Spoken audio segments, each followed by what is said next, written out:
空に響き渡る光許されぬことの証注ぐ傷を求め交えた先が止まり塞ぐ妙に刺さり絡めた体残し共にお身を尽くし Catch you, catch me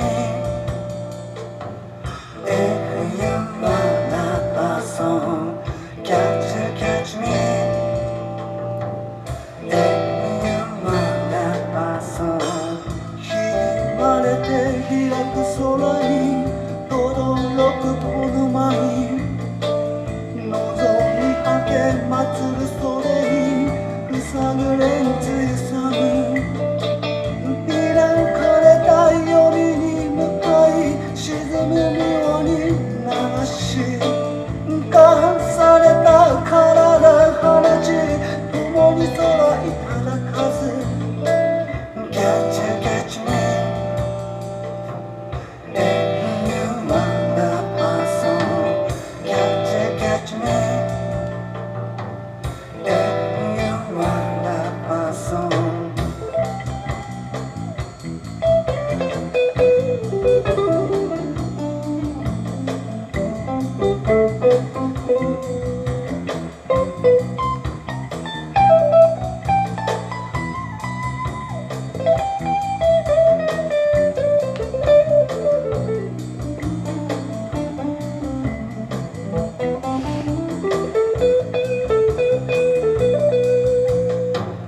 Catch you, catch me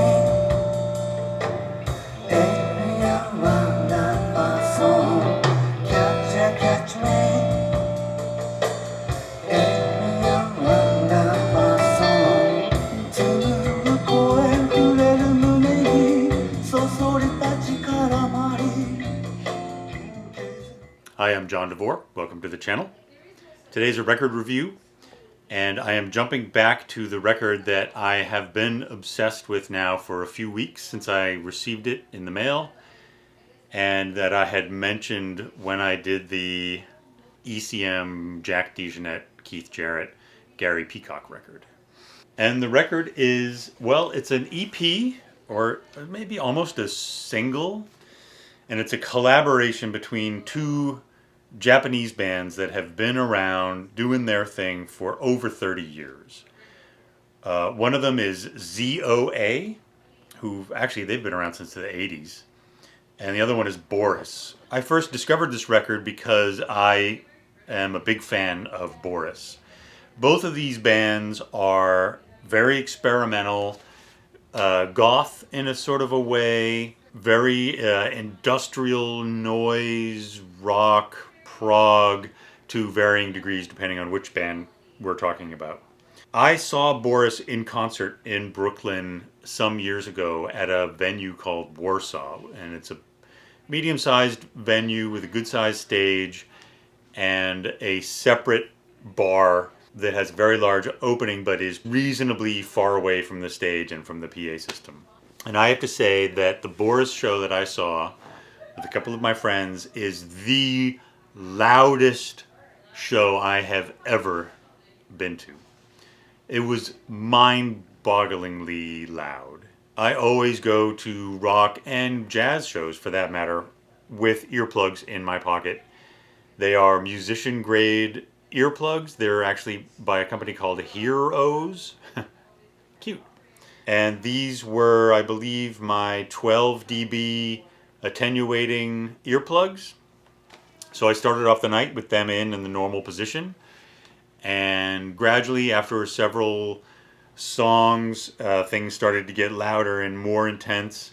I started pushing the earplugs in deeper and deeper until they were nearly touching inside my head. And it was blocking a lot. I'm sure it was 20 dB of attenuation or so.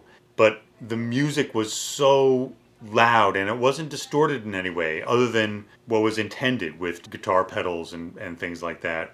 It was just unstoppable. It was like a seawall broke on the stage and billions of tons of sound was just washing down off the stage and hitting you all over the place. I was hearing through my knees, through my chest, through my guts. My pant legs were shaking against my legs. It was astounding. You were just awash in overwhelming sound. And eventually I, with another one of the guys I was watching with, we just had to go and listen to the rest of the set from the bar, where it was sort of like the volume level of a normal concert. It was incredible. It was an amazing experience. Music is awesome. Of the two bands, Boris is the heavier, harder, more of a giant sound monster, just flowing down to cover you and surround you and to massage you. Z.O.A. is a bit more prog, maybe a little more conventional. Still rock, still a guitar driven sound. The other thing that I noticed, so when I bought this vinyl, it came with an instant download. So I heard this first as a download, and when you have it as a download, it's a single track. And it flows from one song to the other. It's clear that they're sort of two very different parts, but there's a lot of parts from part 2 that can be found in part 1, and there's a lot of parts from part 1 that filter and bubble up through parts of part 2. And then when I got the vinyl, I realized it was side A and side B. And so it's sort of halfway in between a complete collaboration between the two groups, Z.O.A. and Boris, and like a split single where one side is one song from one group, the other side is another song from a different group. And I kind of like that about it, in a sense that both of the songs and both of the tracks have very strong personalities of their bands, but both really have a nice feel of collaboration. It's an awesome giant triple gatefold with dark images and various information. There are the two band logos here. It's a really nice package. Sonically, it's really wonderful. It actually is great sounding. The mix is enormous and fat and huge and bottom heavy, yes, but rightly so. It really did evoke to me the sound of the concert, with the pleasant ability to adjust the volume up and down as one's health permits. And I thought it made sense to talk about this collaboration of these two very dark, very intense Japanese bands with the murder of the previous Prime Minister, Shinzo Abe, so fresh in the news. Really an incredible and shocking event. And while I've had this record now for a few weeks before and a few weeks after that event, the context of playing these Japanese bands now does feel a little different than it did before the Shinzo Abe shooting. There's a lot there. Definitely check out this record. I hope you enjoyed the video, and I will see you at the next one. Thanks.